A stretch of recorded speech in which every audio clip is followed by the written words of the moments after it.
But because it was television, there was some brief discussions, you know, with the director. Yeah, he's struggling with that. So like, okay, why don't you stand here and, okay, we got to get going. You know, I mean, it's just so fast. They got to get out 67 pages in 7 days. And nobody has time to talk about anything. And you don't see the, I mean, you joke around. You're always joking around. That's kind of seems to be the way it is. But if it was theater, we would have. But it takes me about culture and afterlife. I've been reading this. I've been reading world histories. I've got into this thing where I'm reading world histories. I'm my 3rd world history now, and I'm at the very beginning. And he's talking about how we went from hominids to Neolithic man to when did humans first begin to show up? When did we begin to say, oh, there are human beings on the planet? And he places it somewhere 5,000 BC, but I can't remember what it was.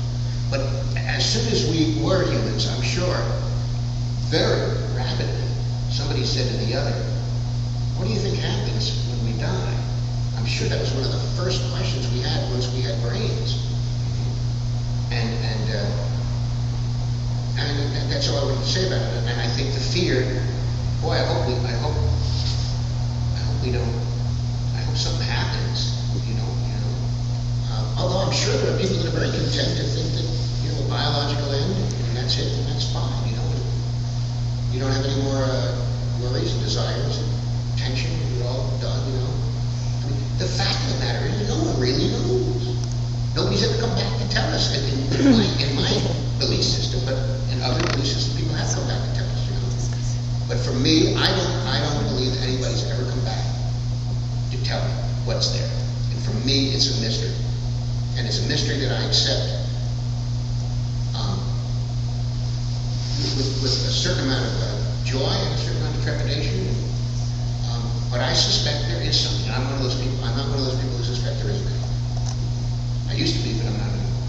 It's interesting that we were talking about doubt in the context of faith, and then a little while ago you brought up doubt in the context of atheism.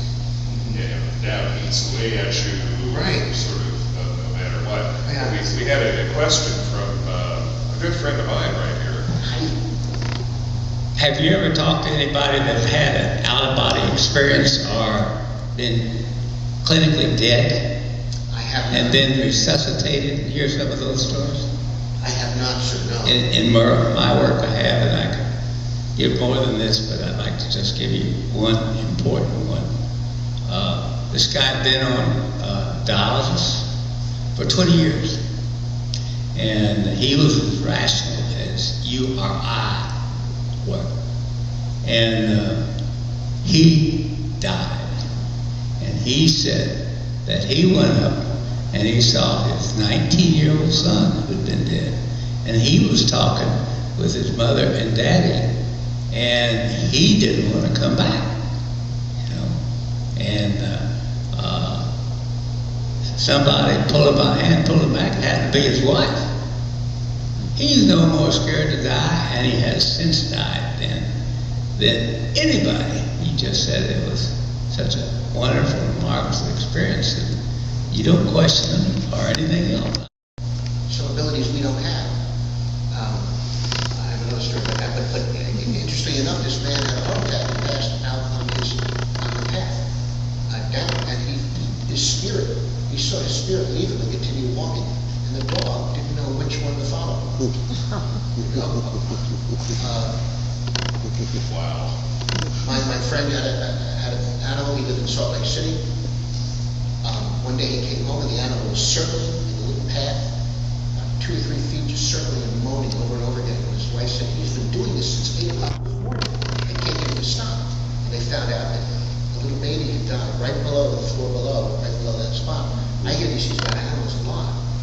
And they're creatures of the universe. I mean, maybe they aren't bogged down by all our intellectuality. They're able to sense things that we can't, you know. I don't know. It's just so fascinating. We have a question back there while you're taking the mic.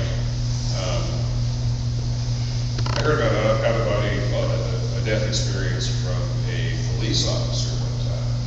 A very here and now kind of guy who was not given to fits of great spirituality. Was in a motorcycle accident on duty, and serious injuries, I mean, really, really badly broken up. And he said that for a few seconds, he had the sensation of rising up. And he looked down on the scene, and there's his motorcycle, and there he is. And he said, okay, I can die and be done with all this. Or I can go back in that body. I can experience all of the pain I know that I'm going to go through because my injuries are really, really bad. And it's going to be years, and I may never walk again, but I'll still get to see my family. And he said he literally decided he was not going to die. And again, this is from a man who would not be new agey, who would not be given to that kind of thing. So things really do happen. And we have a question back here. Oh no, it was just a statement. Hi Ethan, it's good to see you again. My name is Steven, and I had the privilege and the pleasure to be on the Star Trek stuntman team under Dennis Madalone's. Sure, Dennis. And we always used to joke around. I've got some great pictures of Ethan and I here together. And I'll show you that in a little bit, but Ethan, you were never alone. Dennis and I used to joke around, and we always used to say, see, we came from this small town called South Plainfield, New Jersey. It was Dennis Madalone, me, Stephen Pisani, and George Colucci, Moose, who was Ethan's stunt double. That's right. And we always said, well, nothing's ever going to happen to Ethan because he's protected by the original Jersey boys. And we always had our eyes out for him in fight scenes. And I remember one time, we were doing a party over at the LAX Hilton, and you would come out of your car, and people were like coming towards you, and I said, Ethan, just get behind me, we'll get through. They were like some kind of a Halloween party, but it was getting really crazy. We were going in there, and I was playing in Tim Russ's band, and I remember we had some great moments together, but one of my favorites, and it's in this picture here, was on Homestead. You played the scene, you were coming out of the elevator, and you had to be so emotional because you were walking through all the cast, and this was your final goodbye. And I remember you looked at me, and you played the scene to me so beautifully. And in this picture, with my gold and black uniform, you had tears in your eyes, I had tears in my eyes, because we knew we would never probably see each other again until now. So do I believe in miracles? Absolutely. You're proof of it.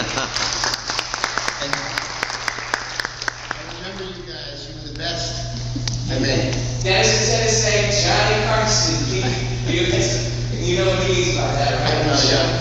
I don't know how you guys do what you do, but that's a whole other thing. It's It was a pleasure being here. well, we We got our bumps and bruises, but we love it. sure. But that scene, it did almost bring me to tears when Tuvok danced. Oh yeah. It was the most, Yeah. little committal to dancing there.